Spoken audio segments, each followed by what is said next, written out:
Waktu itu saya pikir ini harus bisa nih muncul gitu dari Banten, gitu loh.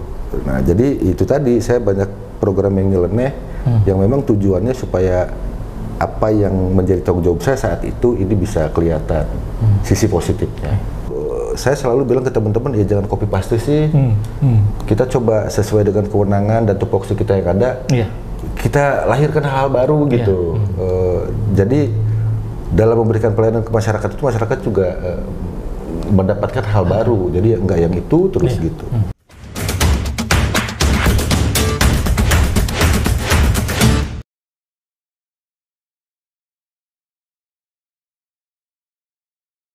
Assalamualaikum Sobat Kabar Banten, berjumpa kembali dalam program podcast Kabar Banten yang kali ini kita akan membahas seputar karir pejabat Pemprov Banten. Tentu Sobat Kabar Banten tidak asing lagi dengan sosok beliau ini. Sudah hadir di studio Kabar Banten Pak Deden Apriandi Hartawan. Selamat siang Pak Deden. Selamat siang, Assalamualaikum. Assalamualaikum warahmatullahi wabarakatuh. Sobat Kabar Banten, Pak Deden Apriandi Hartawan ini saat ini menjabat sebagai Sekretaris DPD Provinsi Banten. Beliau adalah ASN Pemprov Banten yang mulai karir cukup lama lah di Pemprov Banten. Pertama kali, kalau tidak salah nanti diluruskan, beliau di Disub. Pertama kali di umum, di Biro Umum ya, di Biro Umum ya. Sebagai ajudan dulu. Ajudan dulu, kemudian ke Disub ya. Terus di Bapeda. Bapeda. Ya, nanti beliau akan bercerita tentang karir panjang beliau di birokrasi Pemprov Banten. Sobat Kabar Banten, kita perlu juga mengetahui tentang profil dan rekam jejak pejabat Pemprov Banten ini supaya masyarakat Banten juga mengetahui tentang bagaimana sebetulnya karir seorang pejabat sehingga kemudian dipercaya menduduki jabatan tertentu yang sangat strategis. Langsung saja saya akan menyapa narasumber pada siang hari ini dengan Pak Deden Apriandi Hartawan. Pak Deden, ini kan masyarakat pasti ingin tahu lah ya, karir seorang itu bisa baik lah ya. Ini tentu ada beberapa hal yang menjadi prinsip dasar seorang ASN di Pemprov Banten ya. Sejauh yang kami lihat memang perjalanan Pak Deden begitu kompleks dan sangat memiliki pengalaman yang panjang lah ya, bukan hanya pada satu OPD tertentu tapi berbagai OPD. Dengan pengalaman seperti ini apa yang bisa disampaikan ke Sobat Kabar Banten? Ya, terima kasih Kang. Assalamualaikum warahmatullahi wabarakatuh. Waalaikumsalam warahmatullahi wabarakatuh. Kepada seluruh masyarakat Banten yang saya cintai, yang saya banggakan. Sebetulnya saya ini nggak beda dengan para pegawai yang lain kan? Sama ya? Sama. Pegawai yang hanya mengikuti apa yang menjadi tupoksi kita. Jadi dimanapun kita ditempatkan, ya kita menjalankan tupoksi sesuai dengan kewenangan yang dimiliki di dinas masing-masing. Kalau berbicara perjalanan karir, ya mungkin ini seiring dengan perjalanan Provinsi Banten. Karena saya pindah ke Provinsi Banten dari Jawa Barat pada waktu itu pertama kali Provinsi Banten terbentuk ya. Jadi kalau nggak salah tahun 2000, beberapa bulan setelah Banten diresmikan, kemudian saya pindah ke Provinsi Banten untuk mengabdi di daerah sendiri. Nah, dari situ terus banyaklah beberapa dinas yang memang menjadi penugasan saya yang diamanatkan oleh pimpinan. Sehingga itu menambah kekayaan pengalaman saya di masing-masing. Tapi kalau berbicara jabatan akhir-akhir ini, yang terakhir saya di 2013 itu di Kepala Biro Pemerintahan. Pemerintahan ya, eselon 2-nya. Eselon 2-nya ya. Terus kemudian setelah itu diamanatkan untuk di Kepala Biro Humas dan Protokol. Dan setelah itu saya suruh ngurusin pemuda dan olahraga di sekolah itu sampai akhirnya sekarang dengan jabatan yang baru 2 tahun ini saya di Sekretariat DPRD. Masing-masing tempat ya memang memiliki dinamika yang berbeda. Dulu kalau di Biro Pemerintahan kan kita masih menangani pemerintahan umum ya, jadi lebih luas gitu. Dan sebagai ASN niatan kita adalah selalu memberikan yang terbaik. Yang terbaik bagi masyarakat, bagi tugas kita dan lain sebagainya. Jadi alhamdulillah di setiap penempatan itu saya selalu bikin hal-hal yang memang agak jarang dilakukan oleh orang lain. Gitu. Nyeleneh kalau bahasa ya. Nyeleneh tapi mudah-mudahan benar. Iya benar gitu, nyeleneh benar. Mudah-mudahan benar. Bahasa pastinya mah inovatif lah, inovatif. Ya terlalu jauh lah kalau inovatif ya. Tapi memang saya itu orangnya nggak bertahan kan. Oh, iya. Nggak bertahan. Jadi kalau misalkan dalam penyusunan perencanaan gitu, saya selalu bilang ke teman-teman, ya jangan copy paste sih. Kita coba sesuai dengan kewenangan dan tupoksi kita yang ada. Kita lahirkan hal-hal baru gitu. Jadi dalam memberikan pelayanan ke masyarakat itu masyarakat juga mendapatkan hal baru. Jadi enggak yang itu terus gitu. Sehingga ya alhamdulillah mungkin dari prinsip itu yang kemudian menjadi dasar penilaian pimpinan untuk menempatkan saya di tempat-tempat yang memang baru dan memberikan warna-warna baru di tempat itu gitu. Jadi itulah kurang lebih sepenggal ceritanya Kang. Iya. Dari beberapa penempatan Pak Deden ya, tadi disebutkan Eselon 2 pertama kali menjadi Kepala Biro Pemerintahan, kemudian Biro Humas, kemudian ke Dispora dan kemudian ke Sekwan. Pak Deden ini kan mengalami fase kepemimpinan gubernur yang berbeda-beda ini. Menurut Pak Deden dari beberapa jabatan yang pernah diemban itu hingga sekarang itu, apa yang memiliki tantangan terbesarnya ini? Tantangan terbesar ini ketika saya sebetulnya jadi Kadispora. Kadispora ya? Jujur aja. Kalau orang banyak ketika jadi sekretaris DPRD, tapi menurut saya tantangannya lebih besar waktu jadi Kadispora dulu. Kenapa? Karena Dispora itu membina atlet-atlet yang membawa nama Banten di tingkat nasional ataupun internasional. Nah itu tuh yang jadi beban. Kan kalau di sekretariat DPRD sekarang kita hanya fungsi pelayanan. Pelayanan kita baik, ya kita dinilai baik. Tapi kalau berbicara prestasi, kalau bicara Banten, tanggung jawab untuk membawa nama baik Banten itu salah satunya ada di dunia olahraga. Gitu. Karena setiap kurun waktu tertentu ada pertandingan-pertandingan event-event tingkat nasional, internasional, yang dulu mungkin beberapa waktu yang lalu jarang sekali dari Banten bisa masuk, jangankan 10 besar gitu, jangankan 5 besar, 10 besar aja nggak masuk. Nah tapi alhamdulillah karena punya keinginan supaya Banten ini kedengeran di pusat, ya selama saya di Dispora kemarin kita 2 kali masuk 5 besar di tingkat nasional untuk pekan olahraga pelajar nasional. Kemudian ada juga atlet-atlet kita yang di PPLP itu yang sudah tembus ke dunia malah. Mungkin beberapa tahun yang lalu kita pernah mendengar ada Rizky juara angkat besi kan, medali emas di event internasional, mungkin sampai sekarang udah gak kehitung lagi tuh. Bahkan sampai sekarang beliau masih mewakili Indonesia untuk SEA Games ya kalau nggak salah. Nah jadi artinya banyak beban yang memang waktu itu saya pikir ini harus bisa nih muncul gitu dari Banten, gitu loh. Nah jadi itu tadi saya banyak program yang nyeleneh yang memang tujuannya supaya apa yang menjadi tanggung jawab saya saat itu ini bisa kelihatan sisi positifnya. Apa waktu itu, waktu menjabat Kadispora, apa yang dilakukan Pak Deden? Hal baru yang saya coba terapkan itu di pembinaan atlet. Kita menggunakan metode sport science. Oh, sport science. Ya, sport science. Sport science itu dulu pada saat 2000, kalau nggak salah saya 2018 itu di situ, 2017-2018, belum ada daerah yang menerapkan itu untuk olahraga pelajar. Dan Banten menjadi provinsi pertama yang menerapkan pembinaan menggunakan metode sport science. Dan alhamdulillah metode itu saya tuangkan di dalam kertas kerja ketika saya di Klatip 2 dan hasilnya cum laude. Artinya memang itu diakui bahwa memang peningkatan prestasi pelajar menggunakan metode sport science itu sangat efektif dan hasilnya bisa langsung berasa gitu. Ya cuman karena saya 2021 sudah keluar ya nggak tahu apakah metode itu masih dipakai atau enggak oleh penerus saya di situ gitu.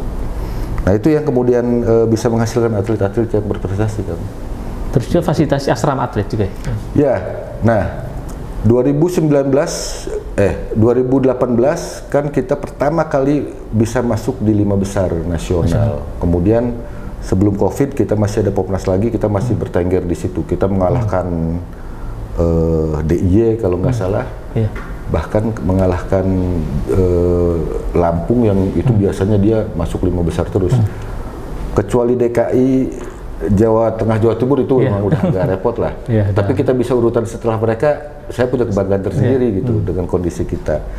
Nah ini kan perlu reward buat para atlet.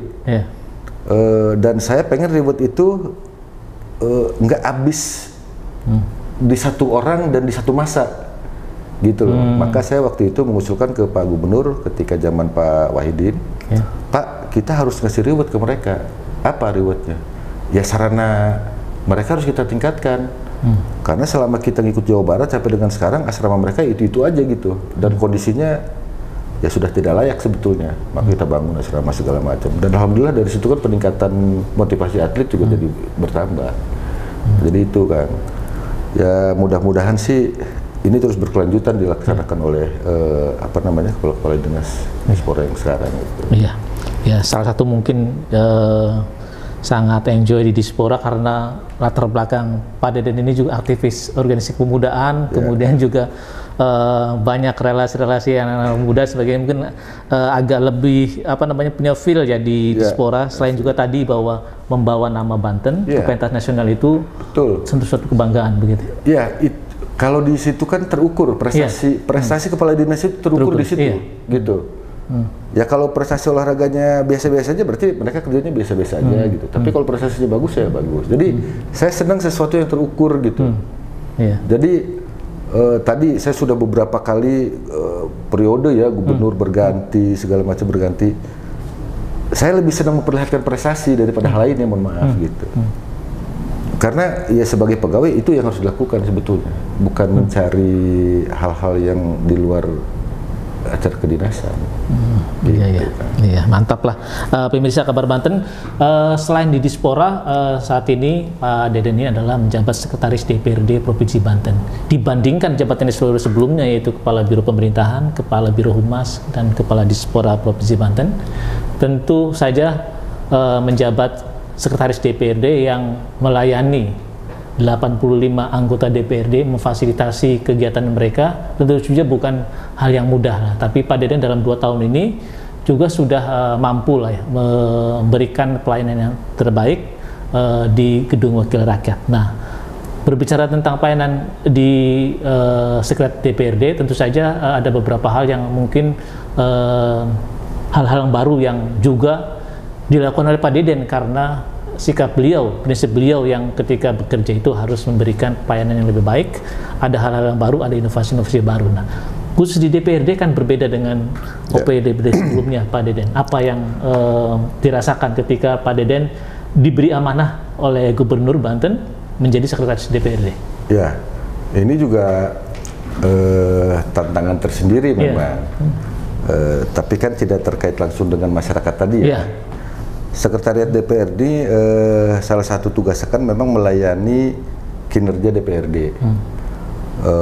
Di mana kinerja DPRD itu kan mereka punya beberapa fungsi legislasi, kemudian fungsi pengawasan, fungsi budgeting. Nah itu yang kita fasilitasi. Dan siklus kerja mereka itu kan memang cukup luar biasa, gitu, cukup luar biasa. Mobilitas mereka cukup luar biasa dan lain sebagainya. Nah ini kan memerlukan pelayanan yang luar biasa juga dari sekretariat gitu loh. Ada 2 hal yang saya lakukan di situ. Pertama, perbaikan administrasi, pelayanan administrasi. Ketika penyusunan perda, ketika pembentukan pansus, ketika rapat-rapat dan lain sebagainya, itu yang kita coba tingkatkan fasilitasnya. Kemudian yang kedua, fasilitasi tempat mereka bekerja, gitu loh. Karena ini juga tidak terlepas dari itu. Di mana-mana yang namanya kantor DPRD itu pasti menjadi objek tujuan dari anggota dewan daerah lain. Daerah lain, se-Indonesia. Sama ketika kita juga mau menyusun perda, pasti ada kunjungan kerja ke DPRD provinsi lain atau ke kabupaten kota lain segala macam. Ini kan juga harus dipikirin, gitu loh.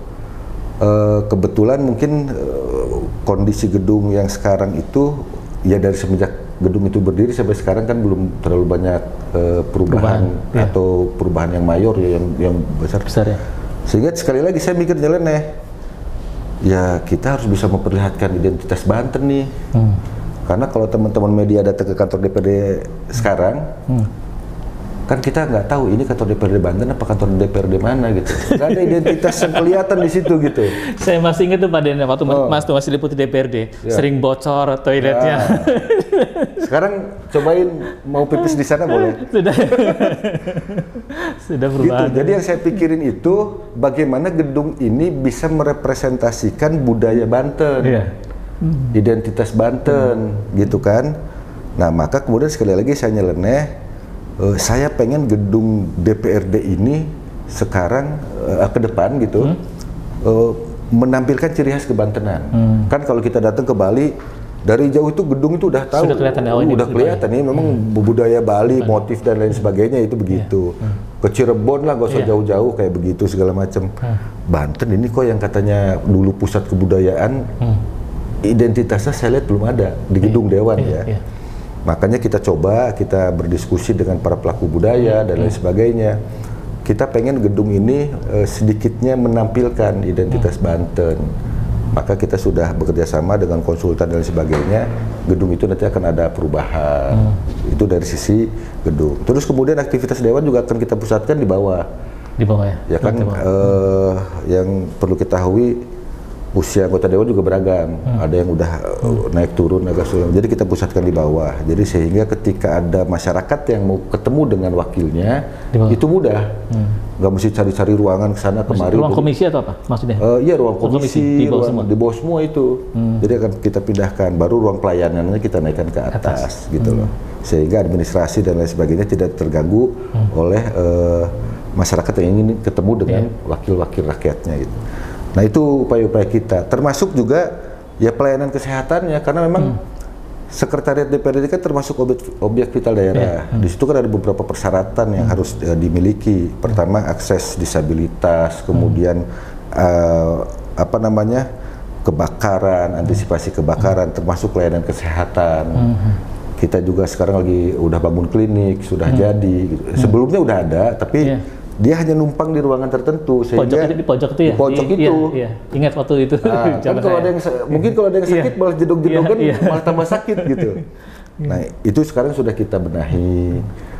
Dan kelengkapan layanan kesehatan itu kan ada ambulan segala macam. Katanya sih lagi viral nih sekarang, tapi saya nggak tahu itu. Justru Pak Deden jadi Kings Newsmaker-nya ini sekarang ini. Tapi saya yang bicara tentang pelayanan kesehatan di Gedung Dewan memang saya waktu itu masih di lapangan ya, memang saya beberapa kali juga sempat melihat lah ya beberapa insiden ya. Anggota Dewan ada yang meninggal, kemudian ada yang pingsan, melakukan penanganan. Dan memang klinik pertama kali itu memang berangkat dari tadi ada yang pingsan, kemudian dibawa, waktu itu belum ada klinik, sehingga kemudian juga difasilitasi klinik. Tapi waktu itu memang penyediaan kliniknya sebagaimana tadi Pak Deden, memang masih terbatas ya. Hanya ditempatkan pada ruangan yang memang tidak dipakai lah ya. Memang. Itu pun di pojok, di lantai di bawah, pertama itu, di bawah itu. Nah, bicara tadi ambulan, masyarakat mungkin juga pengen mendengar lah penjelasan secara pertama yang saya sampaikan mungkin permohonan maaf saya kepada masyarakat kalau ini kemudian menjadi perbincangan di mana-mana. Tapi pada prinsipnya tidak ada niatan dari kami untuk menghambur-hamburkan uang rakyat ya, uang rakyat, karena memang proses penganggaran itu kalau sekarang kan kita sudah ditentukan di sistem informasi pemerintah daerah. Mungkin teman-teman sudah banyak mengenal SIPD, karena ada istilah SIPD ya, itu sistem informasi pemerintah daerah. Jadi sekarang itu dalam proses perencanaan, ketika kita misalkan butuh ambulan, kita tinggal klik di sistem perencanaan itu, ambulan nanti itu sudah muncul harganya, apanya segala macam. Jadi kita tinggal klik. Oke, kita butuh ambulan, segala macam.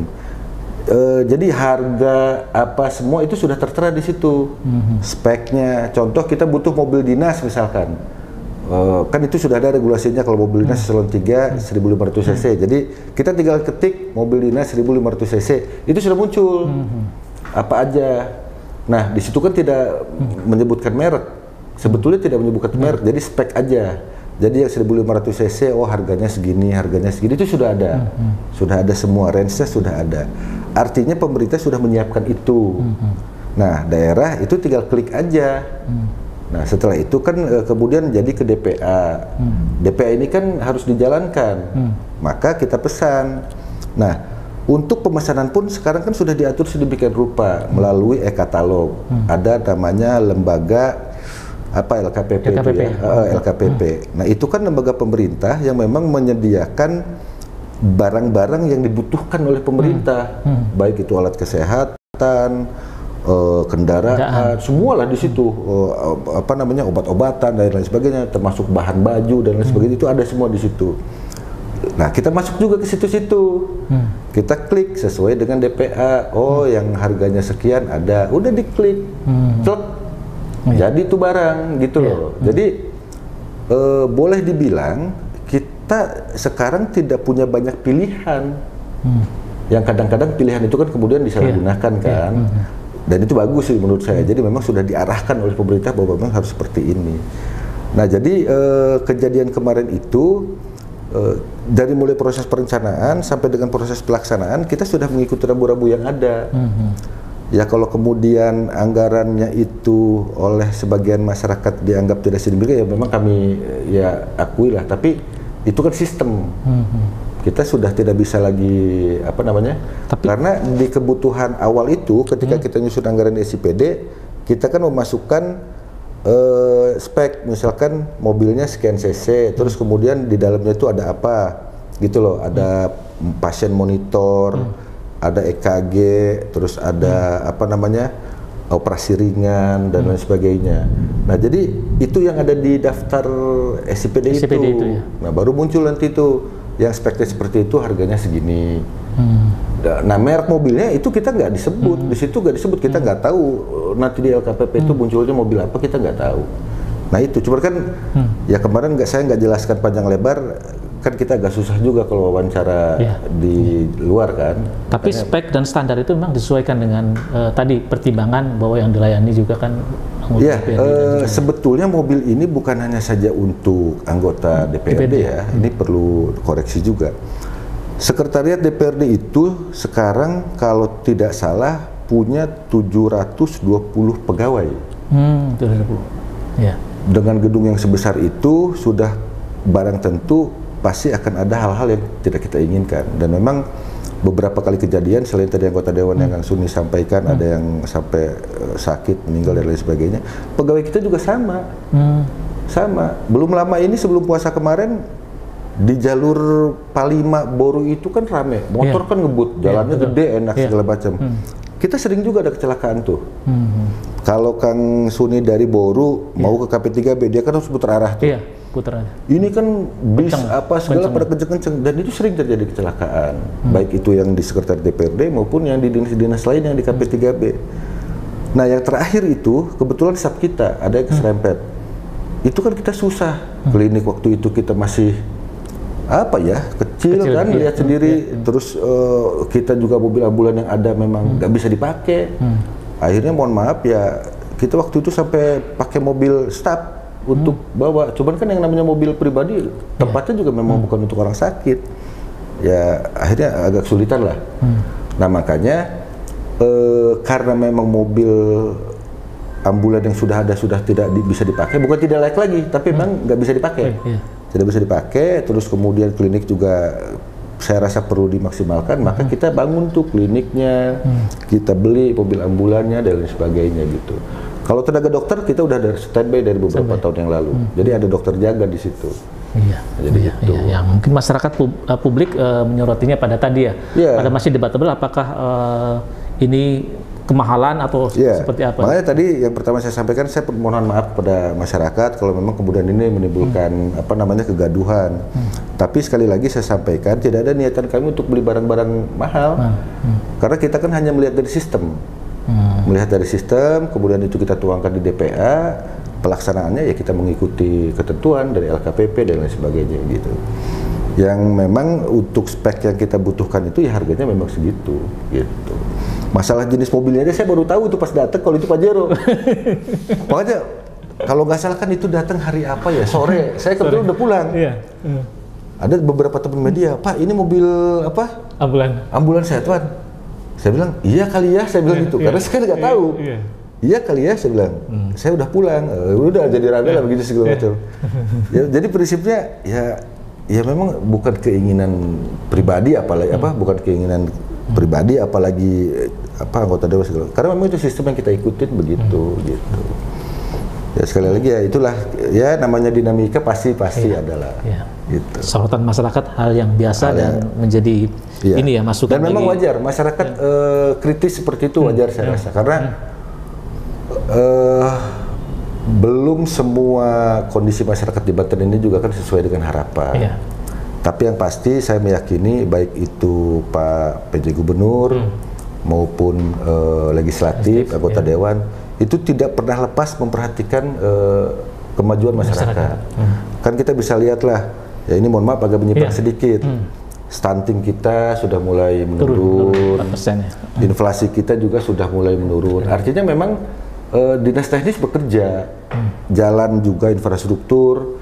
Yang mantapnya sekarang sudah ada istilah jalan mantap ya. Saya juga nggak paham itu sudah mulai meningkat. Jalan provinsi yang menjadi kewenangan provinsi itu sudah bagus semua gitu.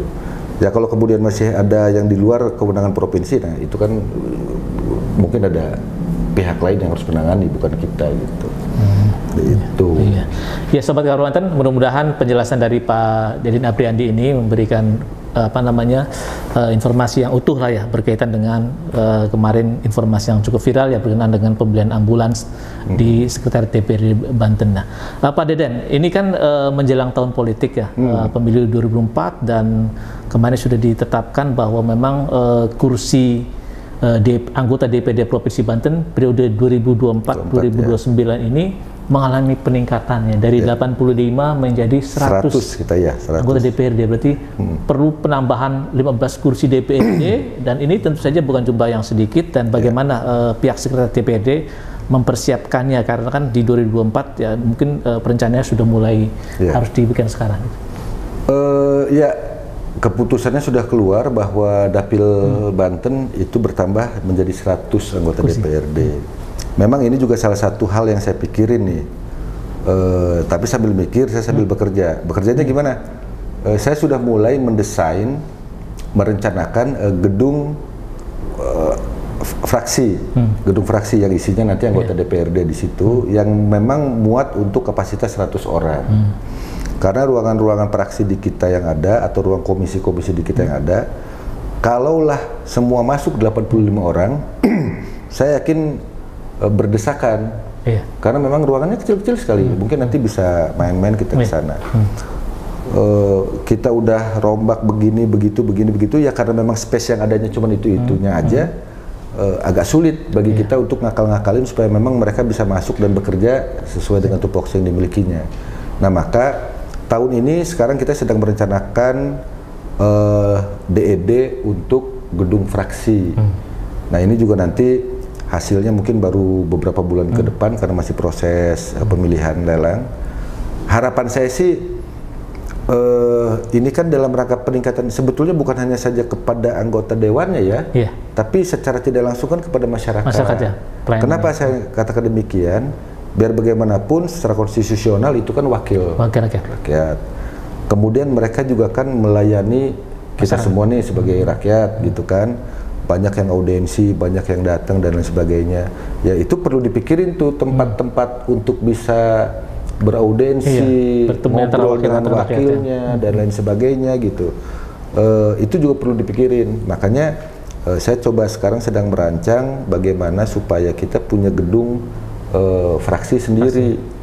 Di beberapa provinsi bahkan kabupaten kota itu udah hampir semua punya karena mereka kan memang provinsi yang sudah lama kan. Ya kita juga dengan anggaran yang begitu besar sih seharusnya bisa. Ya mudah-mudahan dalam kesempatan ini saya juga mohon doa kepada masyarakat. Sekali lagi tidak ada maksud lain, tapi memang kita ingin memaksimalkan fungsi dari DPRD untuk melayani masyarakat gitu. Jangan sampai nanti dipelintir lagi pemborosan lagi, apalagi bingung saya kalau udah begitu. Jadi saya harus kerja apa? Gitu. Karena ya tugas saya yaitu melayani gitu, memberikan pelayanan kepada. Kalau saya Kadis PU mungkin tugas saya ngebangun jalan, pasti saya bangun terus jalan gitu kan.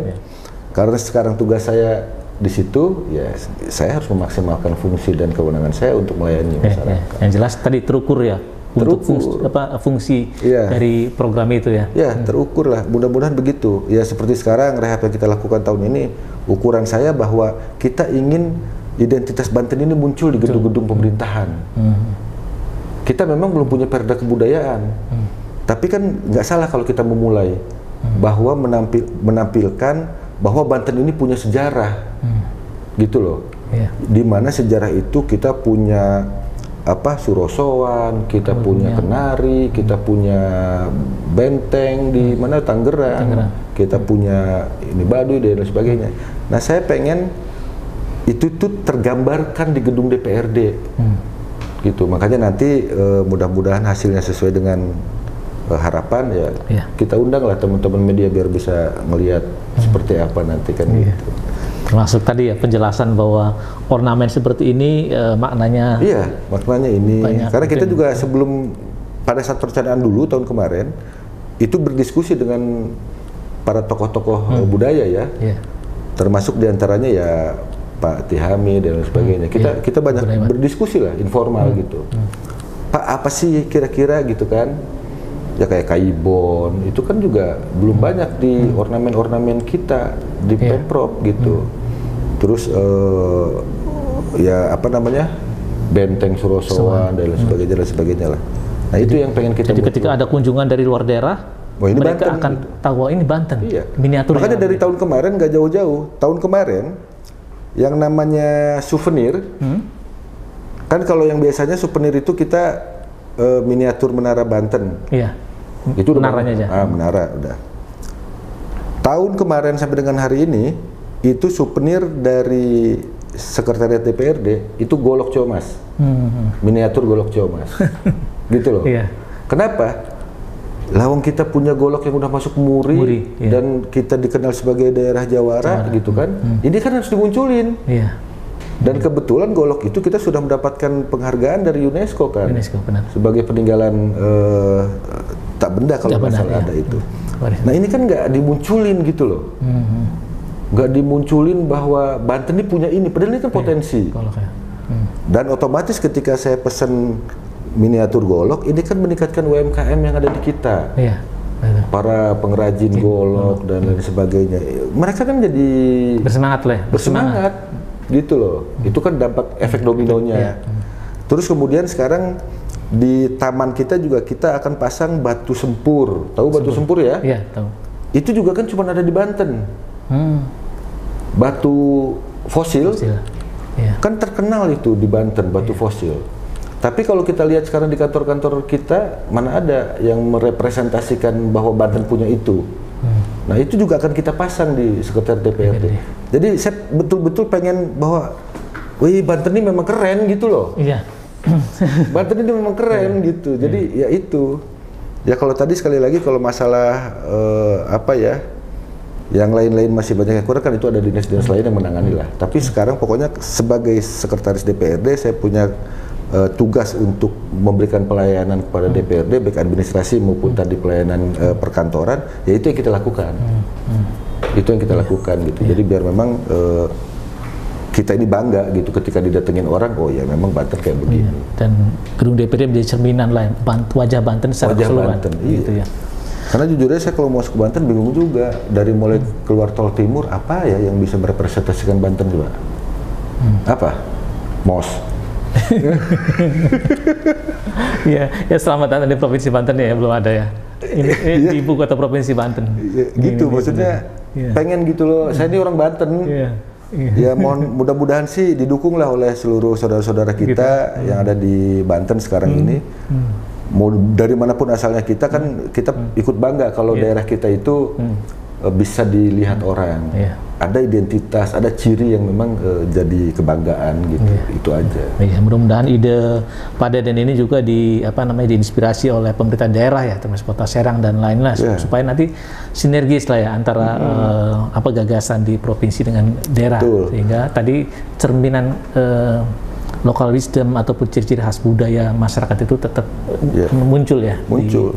Dan alhamdulillah sih memang nah itu tadi kerennya para anggota dewan sekarang, mereka juga memperhatikan hal identitas kebantenan. Maka digagaslah Perda tentang kebudayaan.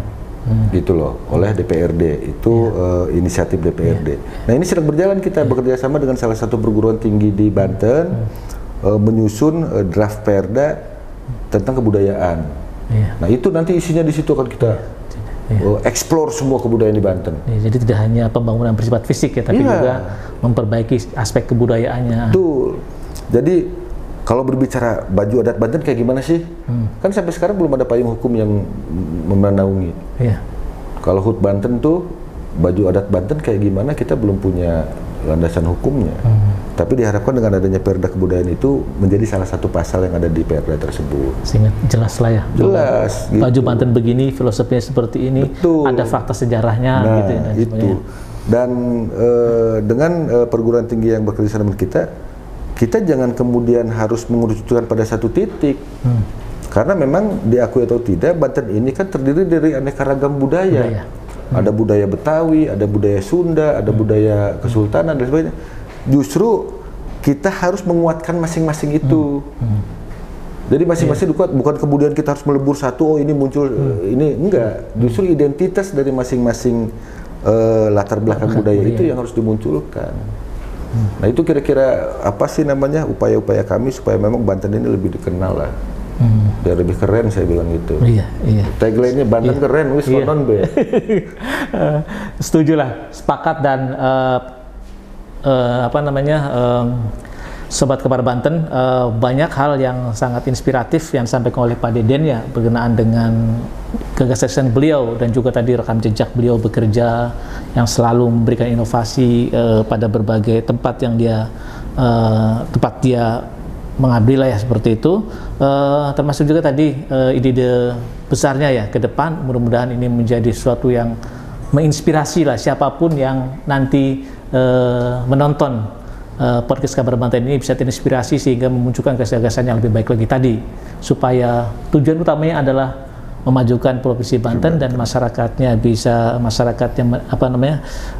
makin baik lagi. Dan tadi tagline-nya adalah Banten keren begitu. Sobat Kabar Banten,